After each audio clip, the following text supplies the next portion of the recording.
திமுகவின் முக்கிய அமைச்சர் ஓட ஓட விரட்டி அடிப்பா பட்டை நாமம், எங்கு பார்த்தாலும் விரட்டி அடிப்பு. இந்த வார்த்தையை கேட்டால் வேறு வார்த்தை இல்லை என்று தெரியவில்லை. ஒருபுறம் அன்பில் மகேஷையும் விரட்டியாச்சு, எல்லாரையுமே விரட்டியாச்சு.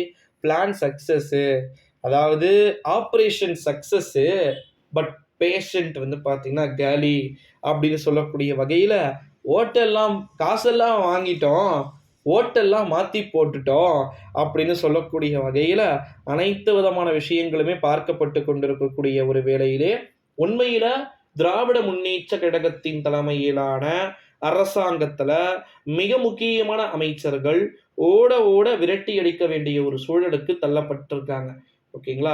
அமைச்சராவது யாரானா இரு, நீ அதிகாரத்துல கூட இரு, ஏன் உன்னை கேள்வி கேட்க மாட்டாங்களா? ஒருத்தரா கேள்வி கேட்டாதாங்க முடிப்பாங்க. ஒட்டுமொத்த கூட்டமுமே வந்து சேர்ந்துருச்சுன்னு வச்சுக்கோங்க.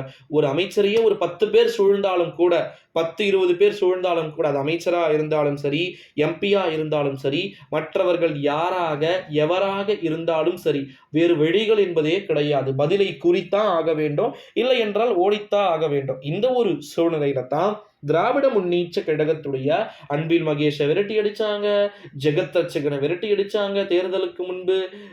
வேற யார் இருக்கா, உதயநிதியை கூட கனிமொழியை விரட்டி அடிச்சாங்க, கோயம்புத்தூர் தொகுதியில் இருக்கக்கூடிய செல்வ கணபதியை விரட்டி அடிச்சாங்க. இப்படி எங்க பார்த்தாலும் இந்த விரட்டி அடிக்கக்கூடிய சம்பவம் மட்டும் தொடர்ந்து நடைபெற்று கொண்டிருக்கக்கூடிய ஒரு சூழ்நிலையிலே நண்பர்களே, திமுகவின் மிக முக்கியமான அமைச்சர்கள் ஒருவராக ஓட ஓட விரட்டி அடிக்கப்பட வேண்டிய சில விதமான சூழல்கள் உருவாகலாம்.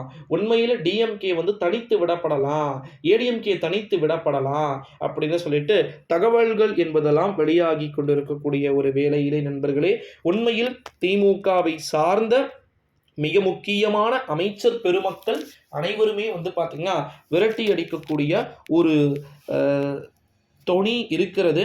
அது அனைத்தையுமே நம்ம வந்து பார்க்கலாம், எப்படி தான் வந்து இருக்க போகிறது அப்படின்னு சொல்லிட்டு. ஏன்னா திராவிட முன்னேற்ற கழகம் அடுத்த கட்டமாக அடுத்தடுத்த ஆட்சியை வந்து அமைக்கணும் அல்லவா?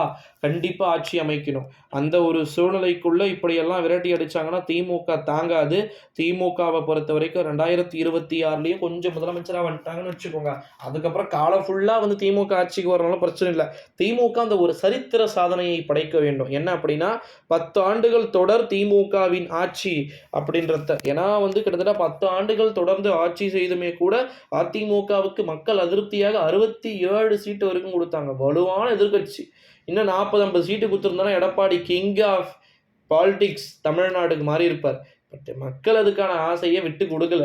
எதுக்கு கொடுக்கணும் அப்படின்னு சொல்லிட்டு விட்டாங்க. பட் இருந்தாலும் யாரும் தெரியாத ஒருவர் முதலமைச்சராகி இவ்வளோ பண்ணி எடப்பாடியார் அப்படின்ற அந்த பிம்பத்தை கட்டமைத்து விட்டார் பாடியார். ஸோ வெயிட் பண்ணி பார்க்கலாம், எடப்ஸா அல்லது ஸ்டாலினா அப்படின்னு சொல்லிட்டு. நன்றி மக்களே, அடுத்த வீடியோவில்